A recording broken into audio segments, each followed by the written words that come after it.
Bonsoir à tous dans cette nouvelle vidéo où j'ai fait une vidéo exprès ce soir pour parler de la situation de Gonzalo Ramos au PSG. Bon, on sait très bien que de toute façon dans les prochains jours, le PSG va boucler les arrivées de Lucas Chevalier et d'Ilia Zabarni. Je me passerai de commentaires à ce sujet-là.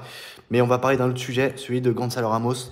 Le PSG doit continuer à recruter de toute façon, que ce soit encore en défense, au milieu de terrain. Enfin, au milieu de terrain, c'est pas le. Il faut recruter au milieu de terrain, mais si tu recrutes pas au milieu de terrain encore, ça va. C'est surtout en attaque qu'il faut recruter. Et Gonzalo Ramos peut très bien quitter le club. Colomani est très bien parti pour s'engager à la Juventus pour un transfert d'environ 50 millions d'euros. Voilà, on va dire ça, avec des options d'achat obligatoires, sous la forme d'un prêt obligatoire. Enfin, vous avez compris. Et Gonzalo Ramos, de toute façon, oui, je vais parler de lui parce que Manchester United a bouclé l'arrivée de Benjamin Sesko. Donc les taureaux se resserrent autour des numéros 9. Je parle de Newcastle qui voulait à tout prix récupérer Benjamin Sesko. Mais le problème, c'est qu'en plus, Alexander Isak va bientôt quitter Newcastle, au plus tard dans un an. Donc Newcastle va à tout prix recruter un numéro 9 pour remplacer Alexander Isak. Et il n'y a pas non plus beaucoup de numéro 9 sur le marché. Et je vois bien Newcastle formuler une très bonne offre pour que le PSG puisse vendre Gonzalo Ramos parce que le PSG attend une très bonne offre pour vendre Gonzalo Ramos. Voilà, donc s'il n'y a pas de bonne offre, ils ne vendront pas Gonzalo Ramos. Mais là, je pense que Newcastle mettra l'oseille pour Gonzalo Ramos. Donc comme ça, le PSG pourra recruter Alexandre Isak, pourquoi pas.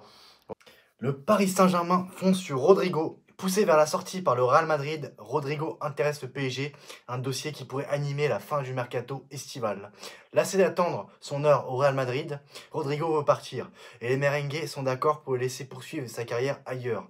Encore faut-il trouver le club capable d'offrir les 100 millions d'euros de son transfert. Évoqué en Angleterre, son avenir pourrait toutefois s'écrire du côté de Paris.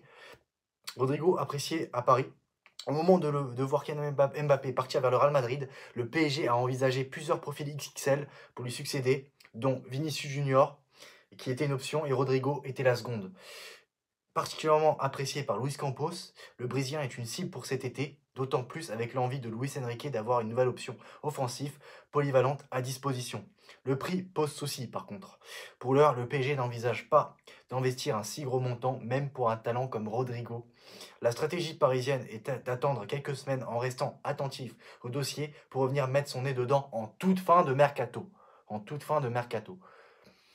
Si Rodrigo est toujours madrienne, la dernière semaine d'août, le PSG sera en position de force pour négocier. Quoi. Voilà. Donc à voir, tout reste possible pour le dossier Rodrigo. Il peut s'engager au PSG tout comme dans un autre club. Maintenant, on va parler d'une éventuelle vente. Paris ouvre la porte à un départ de Prestel Kimpembe. Le club lui cherche un projet. C'est quand même étonnant qu'il soit toujours au club jusqu'en 2025. Donc ça reste quand même étonnant. Je pense que le mieux pour lui, c'est d'aller en Arabie Saoudite, de gagner un an de très gros salaire, voire 2 ans, et de prendre sa retraite. C'est bon. C'est bon. Moi, c'est ce que je lui conseille.